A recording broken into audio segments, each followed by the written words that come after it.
Graças a Deus. Hoje nós estaremos, irmãos, falando de integridade. E eu dei um título a essa mensagem: a recompensa dos íntegros. Romanos 12, 9, 10 e 11. Glórias a Deus. Acompanhe aí na tela.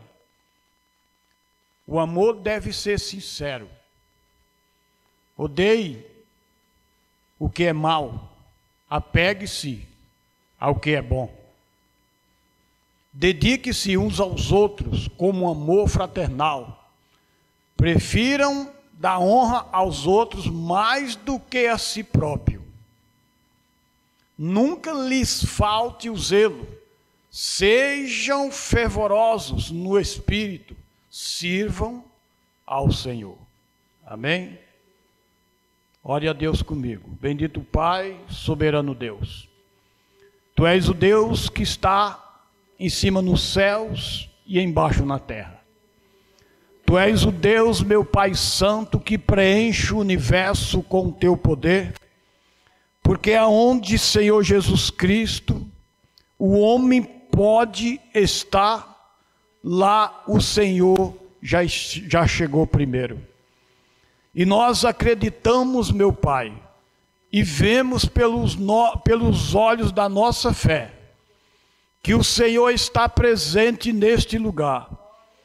E nós queremos te pedir, meu Deus, nesta noite, a tua presença, Senhor, de uma forma toda especial, meu Deus, para que a tua palavra possa fluir nos corações, para que o Senhor, o teu Espírito, possa falar conosco, para que nós possamos entender qual é o teu propósito para com as nossas vidas. Deus, em nome do Senhor Jesus, eu quero te pedir, vai bloqueando agora, Senhor Jesus, todo pensamento contrário. Deus da glória, não deixa que as mentes venham vagar, meu Pai, por algum lugar, Senhor Jesus, nesta terra, a não ser, Senhor Jesus Cristo, exatamente aqui nesse ambiente. Que cada um possa se concentrar e tirar o máximo de proveito, Senhor, daquilo que o Senhor tem guardado para nós nesta noite. É o que eu te peço, no nome de Jesus. Amém. Graças a Deus. Podeis assentar, irmãos.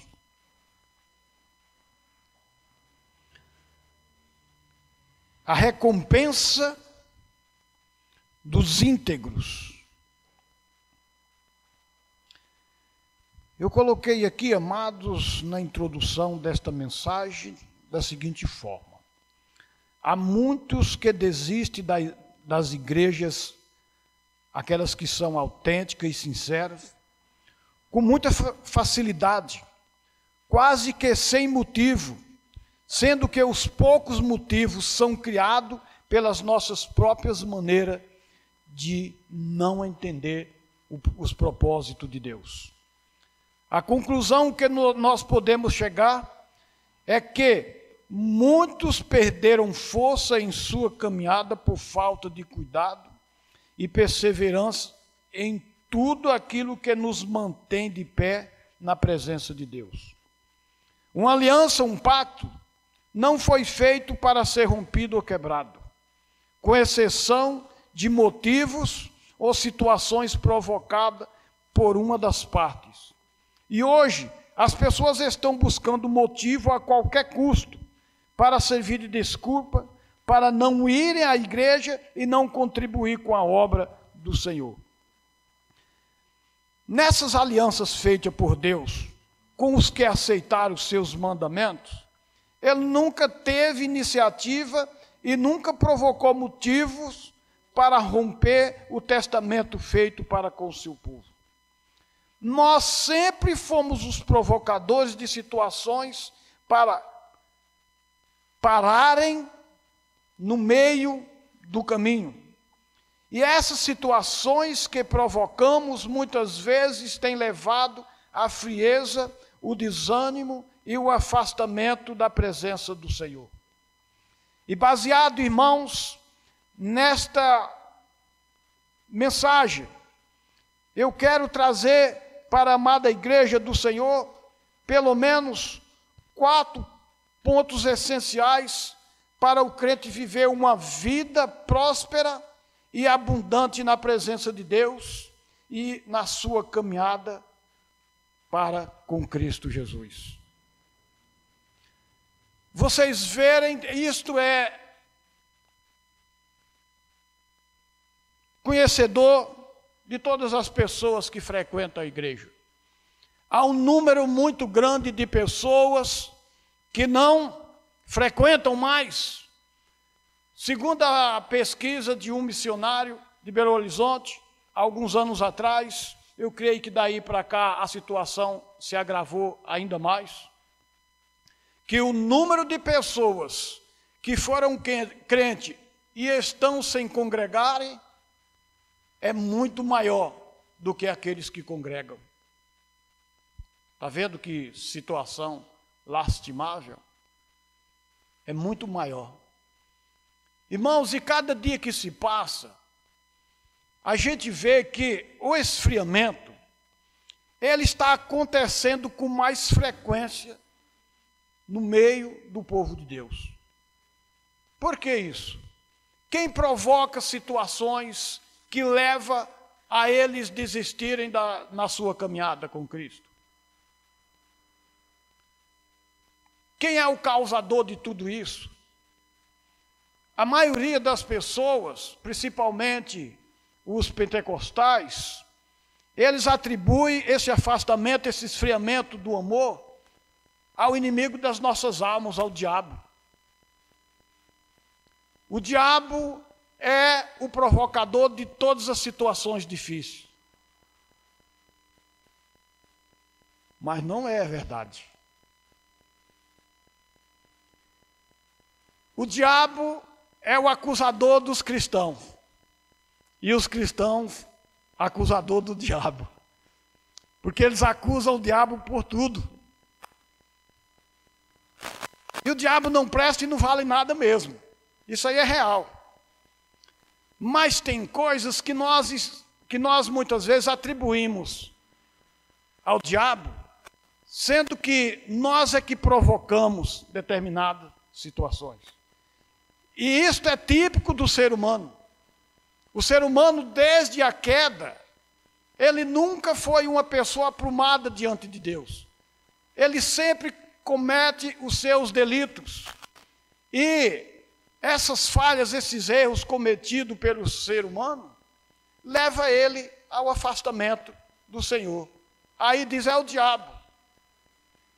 Mas, se você for observar a Bíblia, principalmente lá no livro de Zacarias, você vai ver que no reino milenar, onde os crentes reinarão aqui na terra, o diabo vai estar preso, pois ainda vai ter crente, vidas que estão sobre o comando do Senhor Jesus, que vão negar a Cristo. Vocês estão vendo que nem tudo é o diabo? Então, sabe o que é que eu quero dizer com isso? O que eu quero dizer com isso, que a nossa caminhada com Cristo exige muito de nós, exige bastante. Nós não podemos cometer vacilos, nós não podemos parar no meio do caminho, porque certamente essas atitudes provocadas por nós não vai ter justificativa diante de Deus. E nesses 4 pontos que eu quero trazer para a igreja do Senhor, é simplesmente a ideia que nós não podemos desistir e nem culpar a ninguém quando nos sobrevém o esfriamento.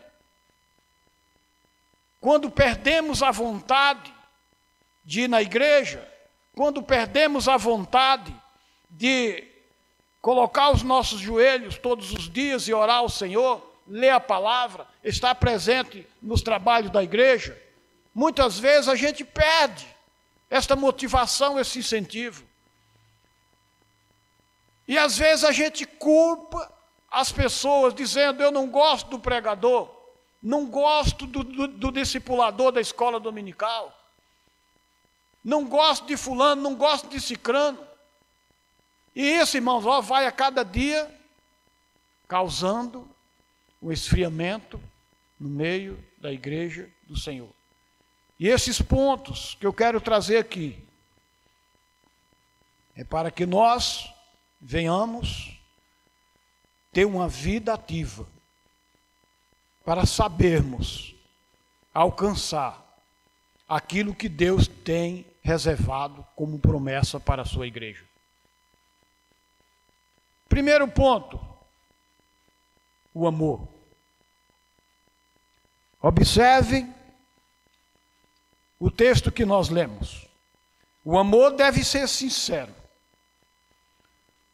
Odeiem o que é mal, apegue-se ao que é bom. Dedique-se uns aos outros com amor, ou aliás, com amor fraternal. Ponto. Então, amados irmãos, trazendo aqui como primeiro ponto o amor.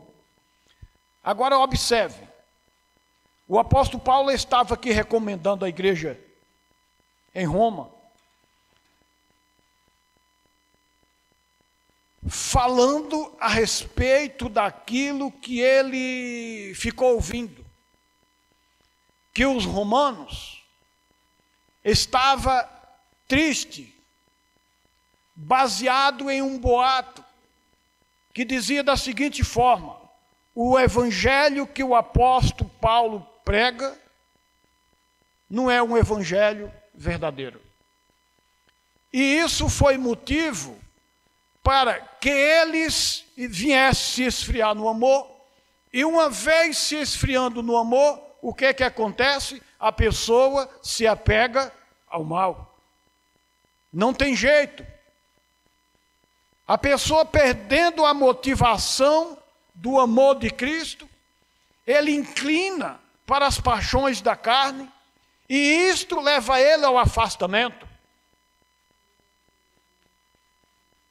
Esses motivos foram motivos suficientes para o apóstolo Paulo relatar na sua carta aos Romanos: sejam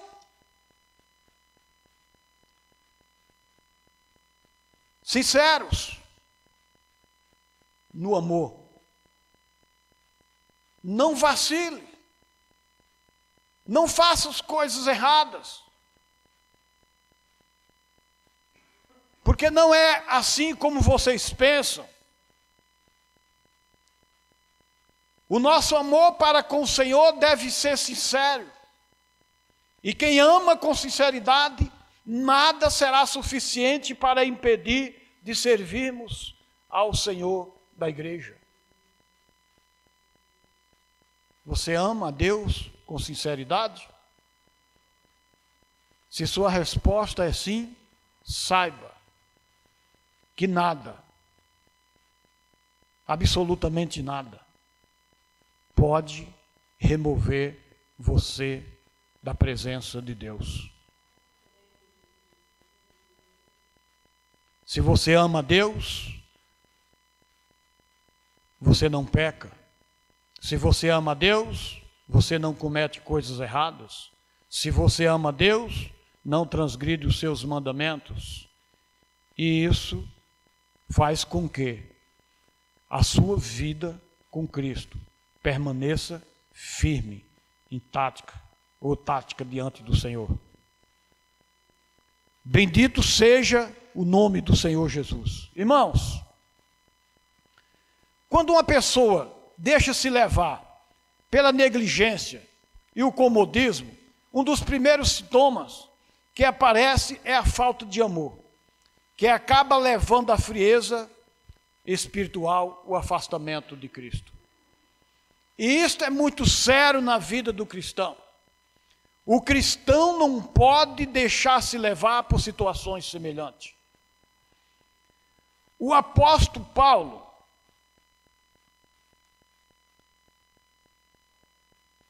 ele esteve em todo o tempo orientando as pessoas com as suas cartas doutrinárias, trazendo motivação e levando eles a entenderem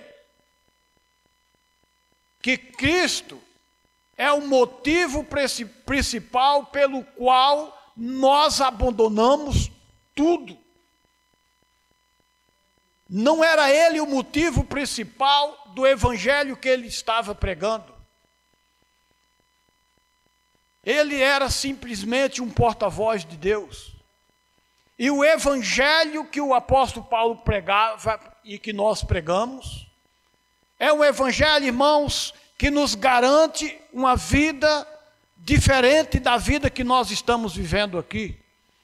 Eu estava lendo a respeito do escritor esses dias, e nas suas palavras ele dizia assim: existem muitos evangelhos, existem muitos líderes religiosos, existem muitos deuses criados pela mente humana, mas nenhum deles tem palavra de salvação. E isto confirma através das palavras de Pedro, quando o Senhor Jesus Cristo, no seu discurso, que chocou com o estilo de vida dos seus ouvintes. Os seus ouvintes, então, ouvindo aquele discurso duro, eles foram saindo. Quando o Senhor olhou para o lugar onde estava aquela multidão, só lhe restava os 12 discípulos. E ele então expressou: por que vocês não vão com eles também? E o apóstolo Pedro então falou para Deus, para o Senhor Jesus: Senhor, para onde iremos? Só tu tens as palavras de vida eterna. Aleluia! E é esse Deus, irmãos, a quem nós servimos. É esse Deus que nos fez abandonar o estilo da velha vida para viver uma vida nova. E se nós um dia aborrecemos a nossa vida antiga, que nos faz, ou aliás, que hoje nos faz ter nojo daquele tempo que nós vivíamos, se nós abandonamos tudo aquilo para servir a Cristo, então nós não podemos jamais abandonar a nossa caminhada com o Senhor.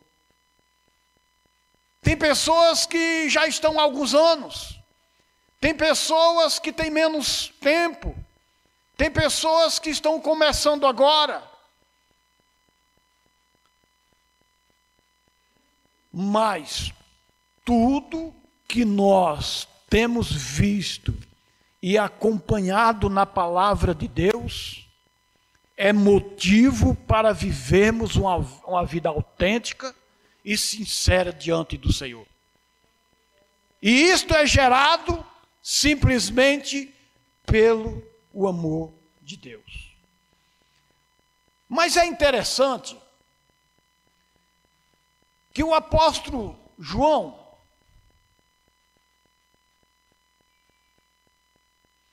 escrevendo às igrejas da Ásia, foi enviada uma carta aos Éfesos. E quando ali aquela carta foi lida, na carta de João, escrita pelo Espírito de Deus, com as palavras do Deus vivo, chegou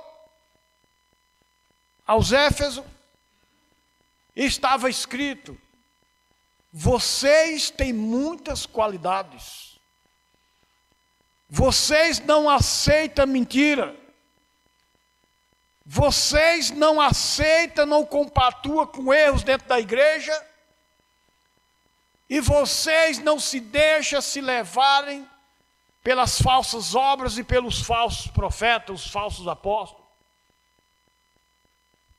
Em tudo, a igreja de Éfeso era magnífica, quase perfeita. Mas logo no versículo 4 estava escrito: porém, tenho contra ti que deixaste o teu primeiro amor. Quer dizer, irmãos, que eu posso ter qualidade, eu posso ser honesto nos meus negócios, mas posso então deixar muito a desejar no que se refere ao amor. As pessoas, quando perdem o amor, elas também perdem o incentivo e a razão de andar com Cristo. E nós não podemos deixar se levar por situações semelhantes, abandonar o amor de Deus que está nos nossos corações. Amados irmãos, e sabe uma das formas que as pessoas buscam para abandonar o amor de Deus? É a falta de reconhecimento por aquilo que Deus tem feito e faz na vida dela. Tem pessoas que acham que servir a Deus e ser grata a Deus é simplesmente ter um emprego que lhe pague um bom salário. Tem pessoas que acham que para ser uma pessoa que ama a Deus, precisa ter uma boa casa e dinheiro de reserva para fazer viagem. E como eles não têm, eles então buscam motivo para não serem gratos a Deus. E levam a vida reclamando por que as coisas não dão certo. Mas aqueles que preservam o amor de Deus no seu interior, ele adora e ama Deus não simplesmente por aquilo que Ele pode dar, ou por aquilo que nós venhamos ter.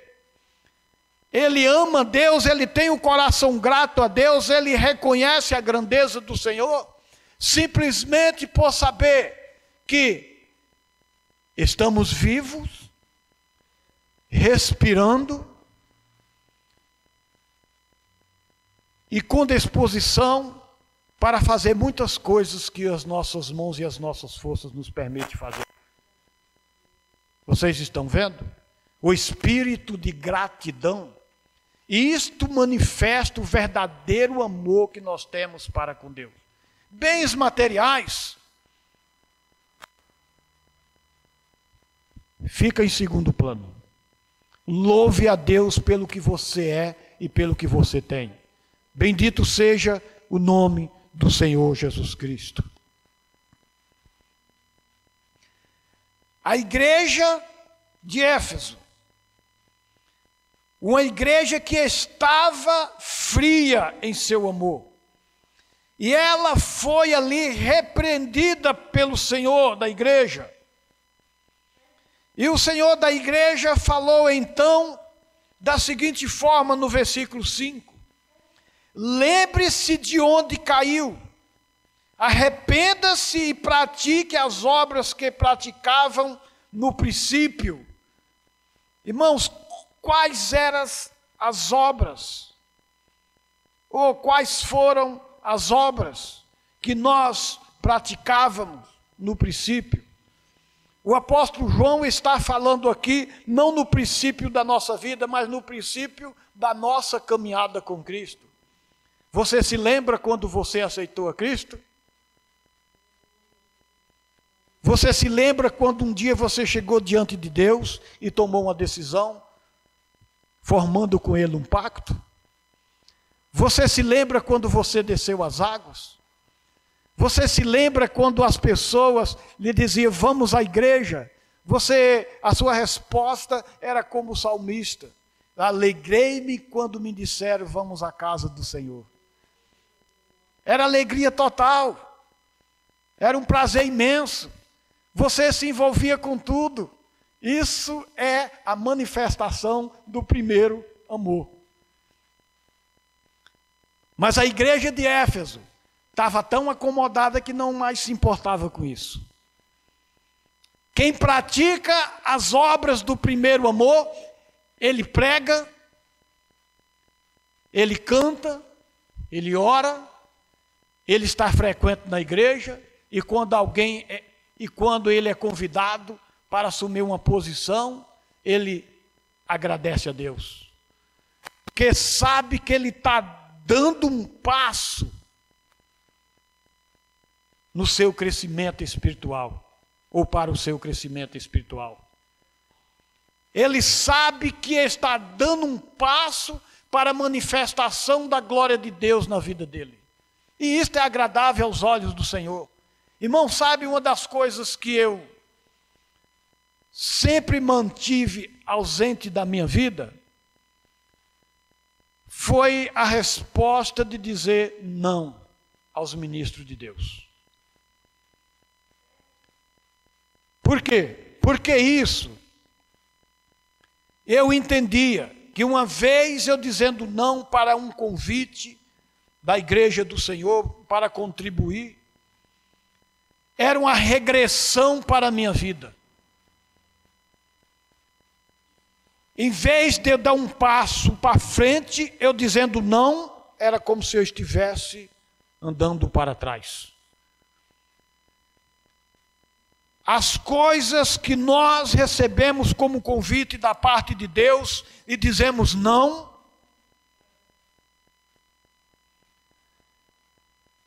é um passo largo para o esfriamento do amor. E uma vez esfriando o amor, repetindo, ele inclina então para as coisas que não são boas. Aí o Senhor fala: se não se arrepender, virei a você e tirarei o seu candelabro do seu lugar. Está falando de quê? Ceifa. Você não quer viver o primeiro amor? Você não quer produzir fruto? Então, a minha promessa para você é: vou lhe recolher antes do tempo. Irmãos, quantas pessoas que andam na igreja e estão sofrendo morte prematura? Jovens morrendo, moças, homens. Será por que isso? Será se isso é natural? Nem tudo é natural, nem tudo. Pode ser, se vocês soubessem o tanto que eu sei,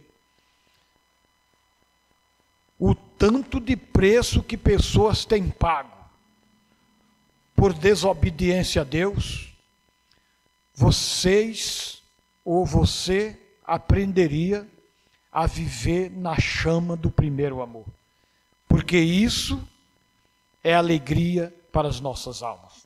Concluindo aqui esse primeiro ponto, disse o Senhor Jesus, ou aliás, ouviu o Senhor Jesus do intérprete da lei, quando ele perguntou: conheces os mandamentos?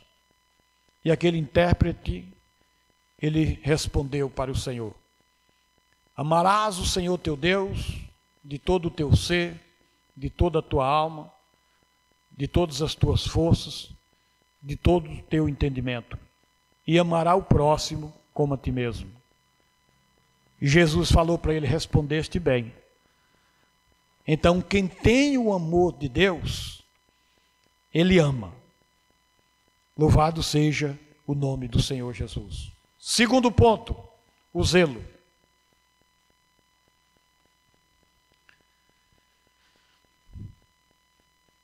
Versículo 11, primeira parte. Nunca lhes falte o zelo. É a recomendação do apóstolo Paulo para os romanos e para a igreja dos dias atuais e principalmente para nós nessa noite. Zelo, o que é que significa? Grande cuidado e preocupação que se dedica a alguém ou a algo. forte disposição e empenho aplicado na realização de deveres e obrigações. Está vendo? O que é zelo? Zelo é ser comprometido com aquilo que você faz, tanto na área secular, como para com a igreja de Deus. Se você é um profissional, você tem que fazer o que você faz com zelo. Seja o melhor prestador de serviço. Eu aprendi com o nosso pastor Clóvis, que hoje dorme no Senhor, ali na Igreja Batista do Calvário, em Sobradinho, DF, que ele dizia assim: seja o melhor no meio que você está. Não importa que profissional você é. Se você é um ajudante, seja o melhor deles. Se você é um operário, um profissional, no meio de muitos, seja o melhor deles. Se lá tiver 2 bons, que um seja você. E se tiver apenas um, que ele seja você. Se tiver 10 bons, que um deles seja você. Isso é o zelo que a pessoa mantém naquilo que ele procura fazer com qualidade. O zelo é exatamente a dedicação, é o empenho, é a realização de deveres e obrigações. Então, quando nós, irmãos, andamos com zelo, o nosso estilo de vida muda. Você cresce, você prospera. As pessoas que faltam essas qualidades, irmãos, em sua vida, são pessoas doentes, fracas e frustradas. Não pode faltar o zelo em absolutamente nada, em tudo em que nós venhamos fazer. Aqui nessa igreja nós sabemos que já tivemos aqui um grupo bem maior. Mas observando, irmãos, aqueles que nos ajudavam aqui na frente, que cantavam, que pregavam, a gente viu neles a falta de zelo. Algumas vezes foi obrigado a chamar alguns a atenção. Uma pessoa que vem aqui na frente e canta, tem playback em casa, mas não ensaia. Pode dar o melhor para Deus, mas não dá. Tem a voz boa, mas não exercita. É uma pessoa desleixada. Quando vem aqui na igreja, vem aqui dar o que tem para Deus, o que o resto. Isto é falta de zelo. E não tem como pessoas assim ter uma vida abundante de vitória. Essas são pessoas fracassadas na vida. E nós testificamos isso. Quando essas pessoas chegou a um ponto que não tiveram mais força para andar conosco nesta igreja. Por quê? Porque o nosso estilo de mensagem chocava com o estilo de vida que eles tinham. E eles acabaram desistindo. Falta de zelo, esfriamento. E o apóstolo recomenda: seja dedicados, zelosos. Não faça de qualquer maneira o que vocês estão fazendo. Faça com qualidade e certamente vocês receberão a recompensa, ou receberá. Se for para Deus, receberá a recompensa de Deus. Se for para os homens, receberá dos homens a recompensa. Então, quem faz com zelo é recompensado de todas as formas. As portas lhe são abertas.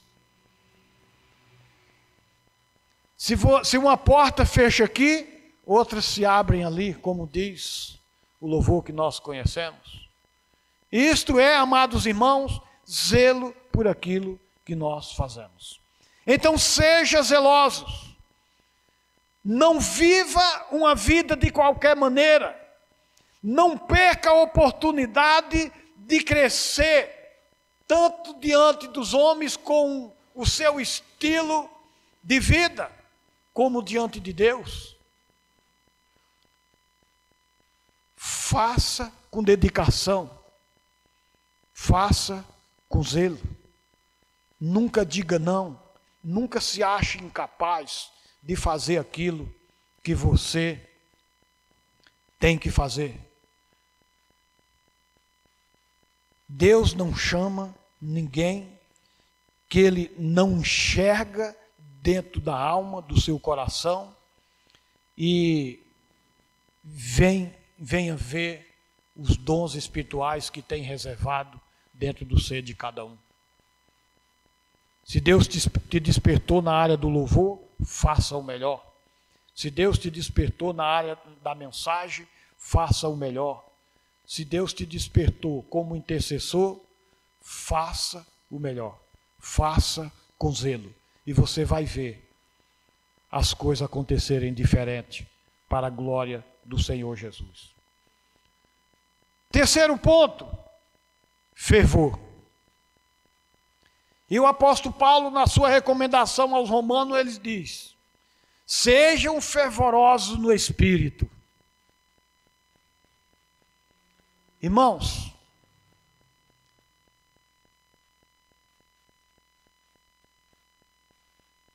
fervor quer dizer aquilo que está em ebulição, fervura, fervoroso, quente.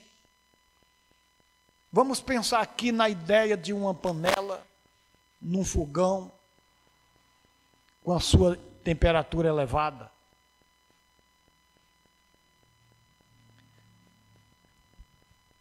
A física mostra que a água, para que ela venha ferver numa panela em cima de um fogo, ela precisa atingir 100 graus Celsius. Aí ela começa, vem aí então a ebulição. Ela começa a ferver. Aí pensa então na figura da água quando ela começa a ferver. Ela fica parada? Não fica. Ela borbulha para todo canto. E ela tem um poder extraordinário, tão grande, que os ingleses descobriram que através do vapor, do impulso que ela tem devido à sua temperatura, movia máquinas. E com isso eles vieram produzir os primeiros trens. Está vendo? Que era movido a vapor. Jogava o fogo debaixo do tanque da água e ela ganhava uma fervura tão extraordinária que movia as máquinas e fazia andar. Os navios aqui do Brasil, aqueles antigos, chamava barcos a vapor. Está vendo? Era água em ebulição. E o apóstolo Paulo recomenda aos romanos: sejam fervorosos. Não pare na sua caminhada. Não deixa o gelo tomar conta da tua vida. Faça o que você tem que fazer com disposição e alegria. É interessante que o mesmo apóstolo Paulo, agora na sua recomendação aos Tessalonicenses, lá em 5,19, ele diz: não apagueis o espírito. Porque uma vez, amados irmãos, o espírito sendo apagado, o fervor também morre. E o fervor morrendo, quando a água fica fria, o que é que acontece? Quando apaga o fogo, a tendência dela é o quê? Perder a temperatura. Ela perde força. não serve nem para fazer café se ela não estiver quente. Aí, pelo menos, ou você, para servir de alguma coisa a mais, ou você deixa ela esquentar bastante, para atingir o seu estado de ebulição, ou então, você deixa ela esfriar bastante, porque serve para beber. O irmão Alex, aqui na sua mensagem a semana passada, ele falou aqui a respeito da igreja de Esminas, se eu não estou equivocado, que aquele lugar, deixa eu chegar lá, que é para não cometer erros. Aqui em Apocalipse,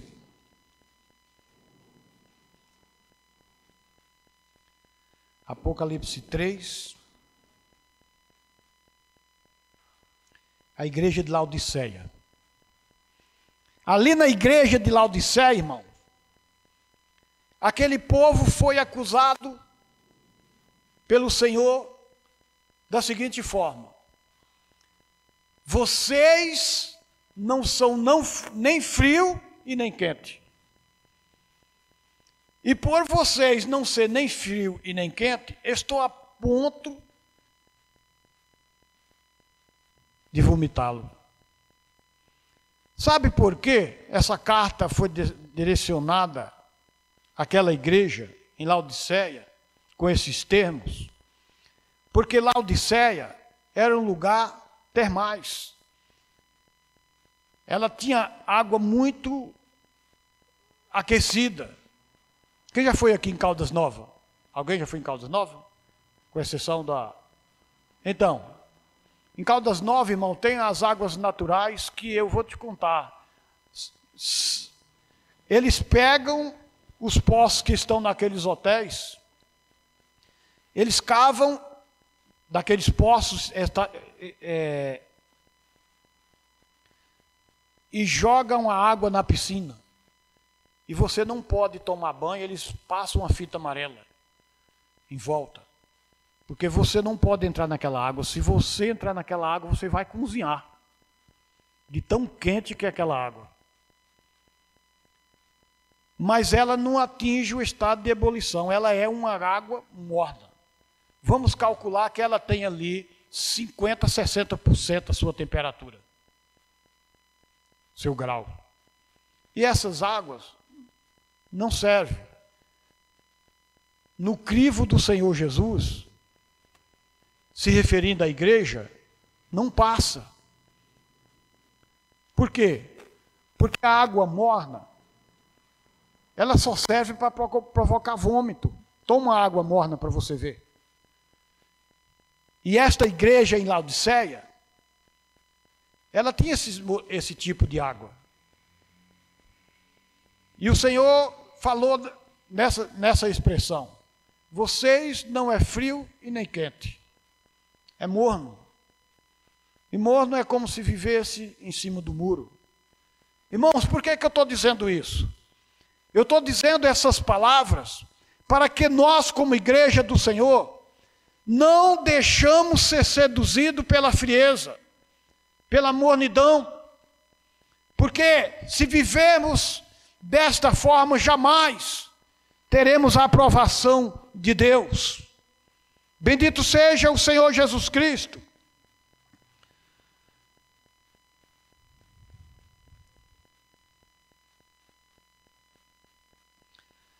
Nós observamos que para vivermos uma vida de fervor, é preciso viver e ter uma vida autêntica com Cristo. Não perder tempo, estar sempre envolvido com as coisas de Deus. Tem pessoas, amados irmãos, eu já ouvi essa expressão por algumas vezes. Esse negócio de ficar andando na igreja todo dia e toda hora é para quem não tem o que fazer. Essas pessoas que pensam assim, elas estão caminhando para o esfriamento. elas estão perdendo o fervor, a essência daquilo que Deus tem e preparou para a sua igreja. As águas da nossa vida têm que ser águas agitadas. A nossa vida espiritual não pode parar, porque se parar não serve. Se parar, nada acontece por intermédio dessas águas frias ou mornas.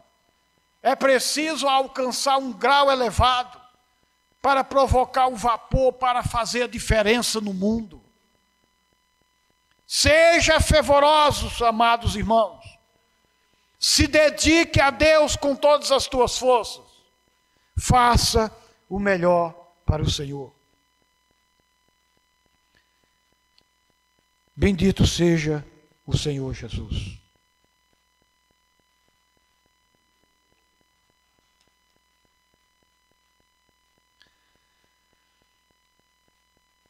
Quarto e último ponto. Servir.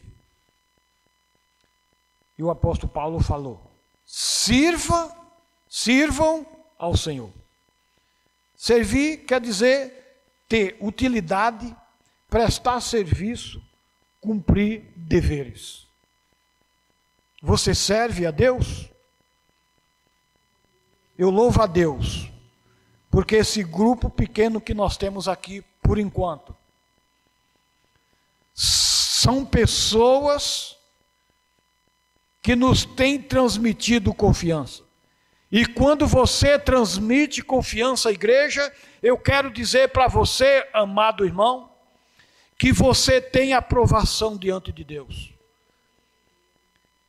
Que você passa no crivo da palavra de Deus. Sejam autênticos. Sirva ao Senhor. Seja útil nas mãos do Senhor. Preste serviço para o Senhor. Cumpre os seus deveres para com Deus e para com a sociedade. Eclesiastes 9, o versículo 10 diz da seguinte forma: o que as suas mãos tiveres que fazer, que façam com toda a sua força. Pois na sepultura, para onde você vai, não há atividade nem planejamento, não há conhecimento e nem sabedoria. Você está vendo, meus amados, que a oportunidade de fazer para Deus é enquanto nós estamos respirando? Vocês estão vendo que a oportunidade de fazer para Deus é enquanto nós estamos vivos? Porque vai chegar um momento, se a igreja não for arrebatada, ou mesmo que seja, aqui nos nossos dias, vai chegar um momento de qualquer maneira, que nós não poderemos fazer nada se morrermos. Porque na sepultura os projetos encerram quando o fôlego de vida é removido. Está vendo? Se dedique. Tem hora sim, irmãos, que a situação está tão precária, é tão difícil, que a gente dá uma vontade de morar no céu.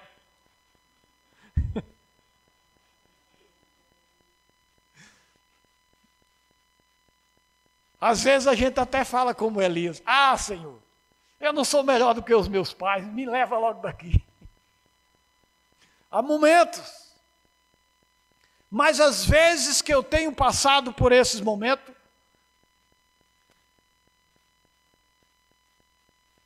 eu volto atrás e acabo dando lugar à vontade de continuar vivendo. Por quê? Porque se o Senhor viesse nesse momento para me levar, eu falo para vocês, eu tenho 30 anos de cristão, basicamente, 27 anos, né? 27 anos. Irmãos, A gente tem visto muita coisa. Deus tem usado a minha esposa com muitas coisas, para efetuar muitas obras, mas não tantas assim como alguns por aí. E se eu viesse perder o fôlego de vida nesse momento, eu tinha vergonha de chegar diante de Deus.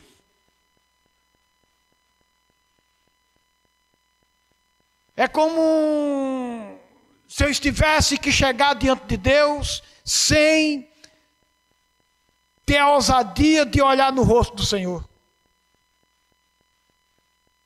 Por quê? Eu me consideraria como servo negligente que fez pouco, que poderia ter feito mais. E quando eu penso de morar com Deus, que vem sobre a minha mente esses pensamentos que eu tenho que aproveitar a oportunidade para fazer para o Senhor, eu perco a vontade de morar no céu no momento. Ainda não é o tempo. E quando eu perco a vontade de morar no céu no momento, por respeito e consideração à obra do Senhor que eu ainda posso fazer e que eu devo fazer, quando isso acontece, eu tenho certeza que Deus me dá uma oportunidade ainda maior para continuar vivendo. Sirvam ao Senhor. Porque se você vier morrer hoje ou amanhã, daqui uma semana, uns meses, uns anos, nós vamos parar na sepultura.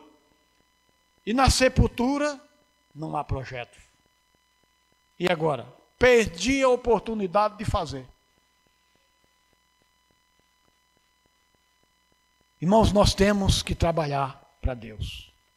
Pastor, mas não basta a gente se contentar com a salvação? Se você se contentar com isso, eu falo para você que você precisa mudar os seus pensamentos.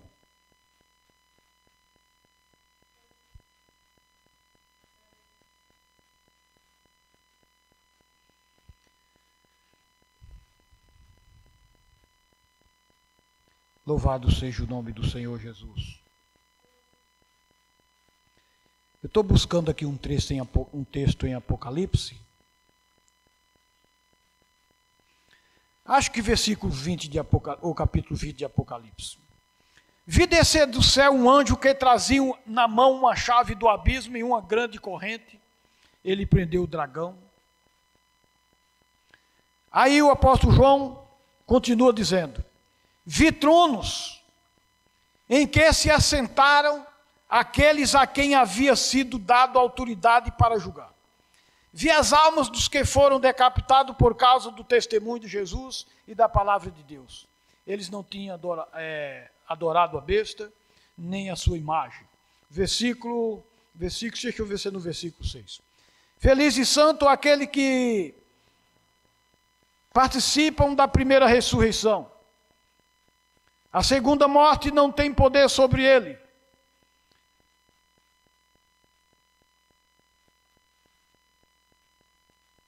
Serão sacerdotes de Deus e de Cristo e reinarão com ele durante 1000 anos.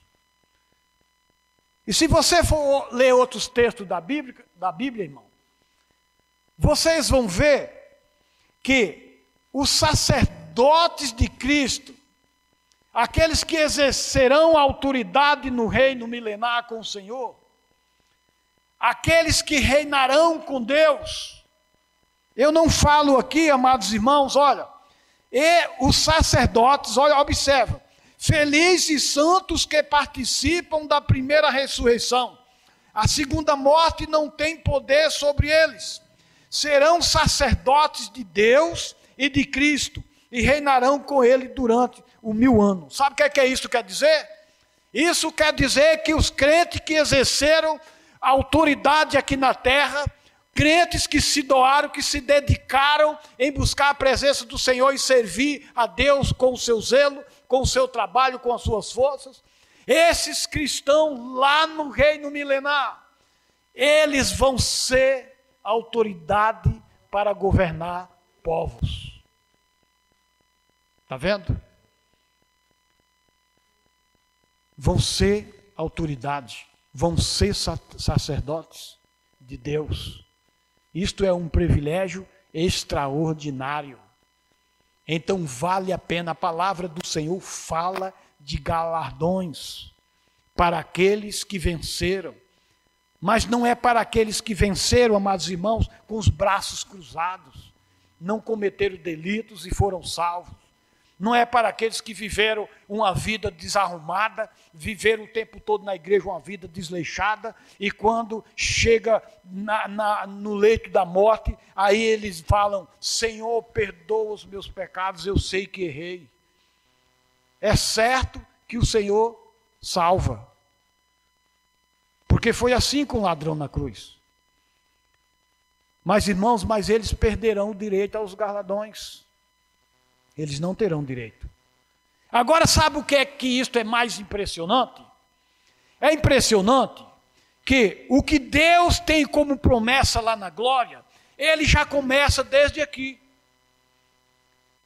Se eu sou uma pessoa dedicada, uma pessoa zelosa pelas coisas de Deus, uma pessoa fervorosa na obra do Senhor, quando eu, meus irmãos, partir deste mundo, o que é que vai acontecer? Eu vou deixar um legado para aqueles que me conheceram e principalmente para a minha família. Os meus filhos vão carregar na sua mente a lembrança: meu pai viveu o tempo que ele pôde viver permitido com Deus.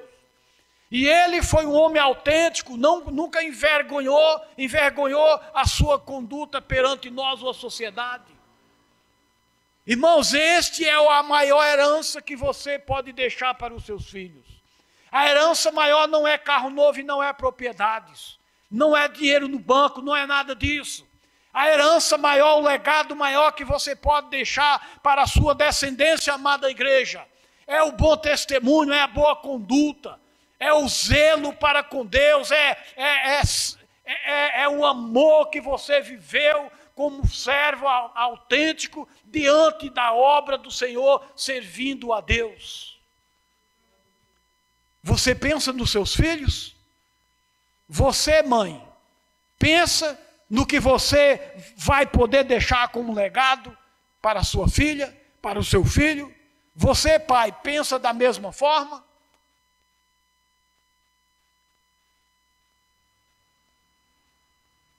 Eu não quero nem saber o que é que ele vai ficar aí. Eles que quiser que se vire. Não pode ser assim. Porque esta atitude não tem aprovação diante de Deus. Então, faça o melhor para o Senhor. Encerrando. Seja diligente, aplicados, cuidadosos, ativos e zelosos. Sirva ao Senhor com alegria e com amor. E o apóstolo Paulo, em Romanos 12:12, ele diz: alegre-se na perseverança, seja paciente na tribulação, na oração perseverante, aleluia. Irmãos, então quer dizer que diante das lutas, das situações mais caóticas das nossas vidas, nós temos que manter vivas as nossas esperanças, nós temos que ser pacientes, nós temos, amados irmãos, que ser perseverante. Porque isso são qualidades daqueles que amam, daqueles que têm zelo, daqueles que são fervorosos e daqueles que servem ao Senhor. Amém? Se coloquem de pé, vamos orar. Glórias a Deus. Eu não sei que estilo de vida você tem planejado para o seu amanhã em relação ao reino de Deus. Mas comece a pensar nisso. Sirva o Senhor com zelo, com dedicação. Procure fazer mais para com Ele. É interessante que eu vi uma determinada vez aí no YouTube, nas redes sociais, um cara que ele dramatizou uma cena extraordinária. Eu acredito que alguém aqui deve ter visto isso aí. Com certeza está até hoje aí nas redes sociais. Nunca mais vi, mas me chamou a atenção. O cara bem vestido de velhinho, bem trajado. Não dava para você ter a ideia que seria outra pessoa. E o dirigente da igreja falou, vamos dar oportunidade, o nosso ancião e o nosso irmão mais velho. E aquele irmão aparentava uns 90, 95 anos, pois já tremia. As suas palavras eram trêmulas. E ele dizia, eu gostaria tanto de ter a força que vocês têm. Porque quando eu tive, eu não fiz nada. Quem viu isso aqui? Alguém? Olha lá, o pastor Alex viu. O Marco também. Quando eu podia fazer, eu não fiz nada. E hoje eu já estou nessa idade, estou vendo vocês tudo na juventude. Vocês têm a oportunidade de seguir um outro caminho diferente do meu. Porque eu segui o caminho do comodismo aqui, em outras palavras. Mas vocês não precisam fazer como eu fiz. E a igreja chorava com aquele homem trêmulo, contando a sua história. A igreja toda comovida, todo mundo arrependido, com o coração doído. Vocês se prontificam a fazer e a igreja, nós vamos fazer. E ele então falou, ele mudou a fala e disse, então vamos fazer. Ele faz isso aqui, tira a máscara, tira tudo aquilo que representava uma pessoa de 90 para cima. Está vendo, irmão? Uma cena bem dramatizada mesmo, que chama atenção. Quer dizer o quê? Que eu e você ainda temos a oportunidade de fazer. Então vamos fazer para a glória de Deus. Ore.